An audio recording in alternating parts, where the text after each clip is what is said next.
All right, guys, I want to show you all how I do my bevels these days for my foam. So I got a pretty basic 3-layer EVA foam, 3/8 stick, 2-pound EVA. I've already put a tip on it. My rod's in there. So I just have my profile, right? I just essentially have my profile, and I have cut it smooth on the bandsaw. So I'm working with a flat plane. It's not 3 levels. I don't have to level it up first. Now, if you do not have a bandsaw or do not want to try to cut that, and you do have access to a belt sander, you can slowly smooth that out before trying to bevel it. I would recommend it being flat before you bevel it. So it's starting to get a little loud when I start cutting this on. This is a 120 belt. It's kind of old. I also do blacksmithing, so I've used this with metal. If you do use metal or wood before going to your foam, you want to use one of these guys. This is just a belt cleaner. I just picked one up from Harbor Freight. It's probably not the best there is, but you can clean that belt. I haven't seen a real big need to keep my belt clean when I'm just using straight foam. But if you go from metal to foam or wood to foam, or even metal to wood, you want to clean it because it will add additional abrasions to this foam. And you want this to be as gentle as possible. So big risk on using these power tools, whether it's a belt sander like this, or if you have a bigger, wider belt sander that you can get mounted, or just a regular belt sander that you get mounted. You know, just kind of rig something up. You don't necessarily have to have a big 2x48 belt sander or 2x72, one of the big long ones. You don't have to have anything fancy like that. You could use one. Let's see if this is plugged in.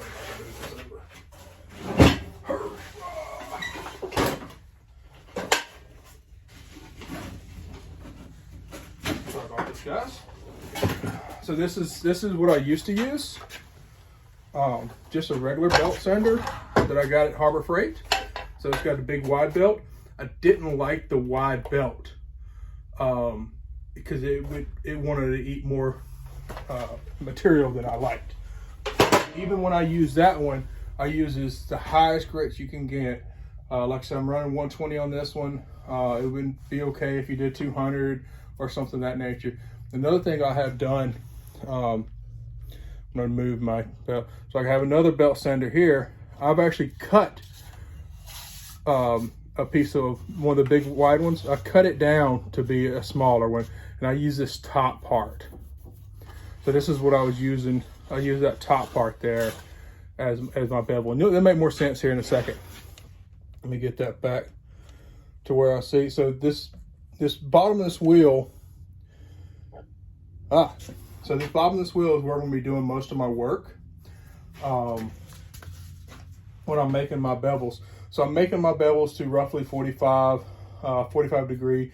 Unfortunately, I do not have any gauges or anything of that nature, so I'm doing it off my, let me move that back a little bit more. So I'm doing it all from eye, all from feel. So what I would do, and if you wanted to be a little more accurate, and what I did to start with is I took my gauge and I ran me a line down here based on what the bevel would be to this red line, or just above that red line when I go there. And so I figured out what that angle was, where I needed to be on this top to make that 45 or 60 or whatever you want to be.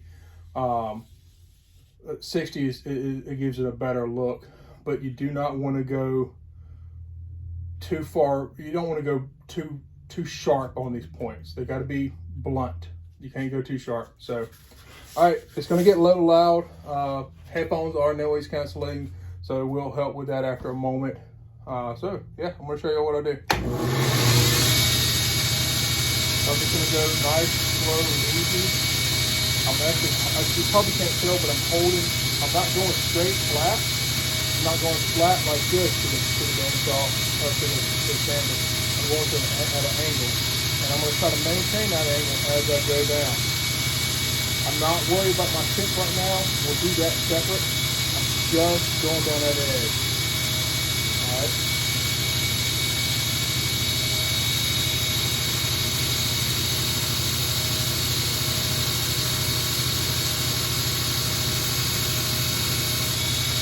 So that's one pass.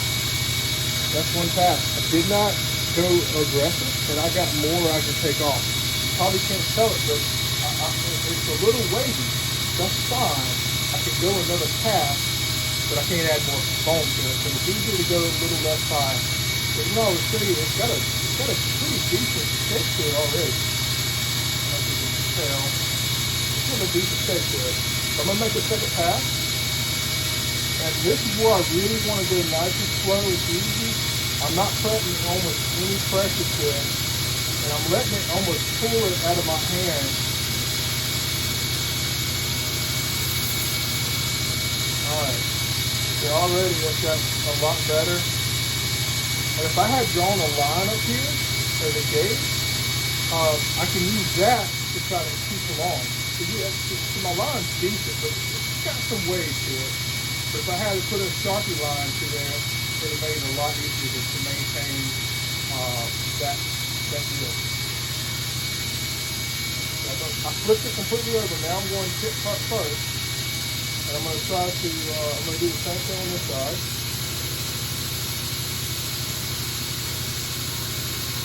Now, you saw how close my knuckles got. I'm telling y'all, work to the outside to where your hand can go free. I wouldn't recommend, I hate saying this, but I really wouldn't recommend wearing gloves. I do recommend wearing a mask. I do not recommend wearing gloves around a belt sander, because that glove will get never as tight as fitting as you think. Grabs against that belt, that can pull your finger into that, and it's going to catch on that wheel. It's just a bad time. So what it's going to do is it's going to pull your arm all the way in there. So do not recommend wearing a belt. But if you're not careful, that will take away skin. Another reason to use a softer, a higher grit, is it's not gonna hurt you bad. If I put like a 30 sandpaper on there, it's just like gravel. It is just hurt my fingers grit. So that's the first pass. So you can already see it starting to take the shape of the blade. I'm gonna do a second pass to get that a little closer to what I want to do.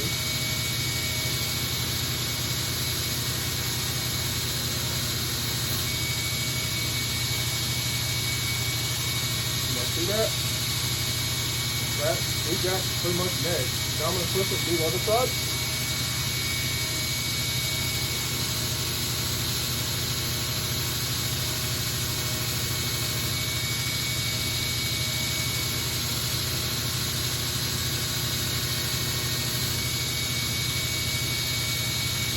Right, again, you can take an eyeball it, move it around, I'm catching the light.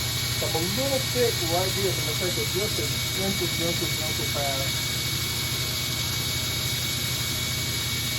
Kind of ease out of it, so if you go in too hard, you'll end up making divots, and you don't want that. So I kind of just ease it into it, flip it over, do the same thing.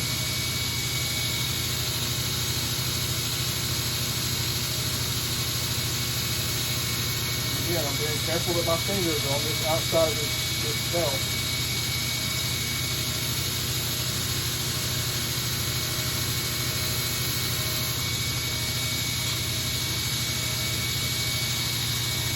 Now that's something else you got to worry about. If you get too close to the edge, I got like a lip going on. I don't know if you can tell. There's actually a divot there, so I got to fix that real quick. Not a problem. But it does eat into it, so I got a little more salad than I like.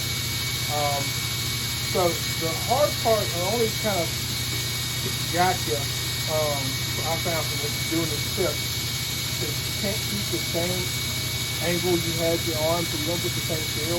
Then you want to have to eyeball it even more. And I'll just do a couple passes until I feel like the feel is right. You got to go to different angles. again, so you kind of feel like it feels right.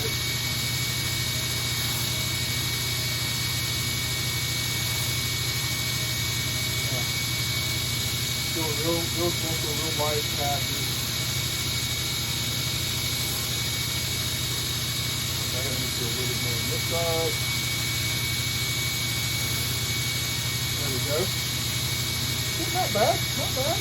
This side I'm not super happy with.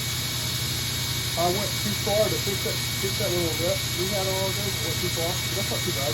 So what I'm also gonna do, the very last thing, is I'm gonna run it down and just clean this up from where I did the bandsaw.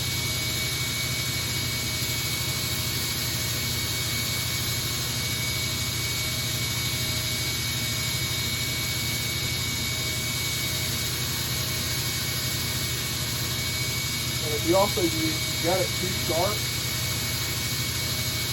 going down into the red, doing that will help flatten that out and kind of blunt your weapon. You don't want too sharp. So yeah. So take that off real quick. So that's how I do it with a belt sander. Again, if you could take a regular belt sander and just like clamp it in a vise or screw some blocks of wood or something, if you didn't want to go out and buy, you know, something like this or like one of these Harbor Freight ones, you can easily do this with a regular belt sander, a cheap belt sander from Harbor Freight. It will take some practice doing that. That is pretty quick. That's pretty quick with even me running my mouth as much. I got one more. So what I typically do is I have a big pile of these blanks, and I just one after another. So I'm going to show y'all one without me running my mouth, just knocking it out. All right, so here's another one.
All right, guys, that was a real quick, 2 minutes, 3 minutes, something like that.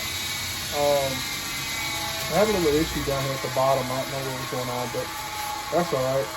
I am going to come back and fix any issues with hand sanding, which is never a problem. And then you also, but this is essentially ready to heat seal. So not a bad little blade. just for a few minutes worth of belt sander work. So yeah, that's how I do make a blade with a belt sander. Later.